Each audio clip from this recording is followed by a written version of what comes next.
данном аккаунте указано залог.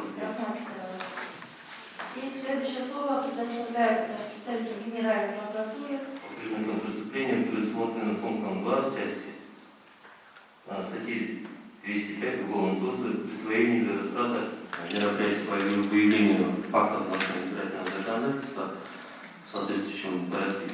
Информация административного ресурса со стороны главы муниципальной администрации Ленинского района. На слово по полученному органам исполнительной власти и диспетчерного управления в этих целях работают.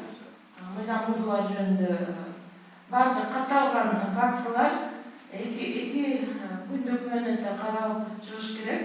Внутренний дел, КГО, Центральной избирательной комиссии и избирательной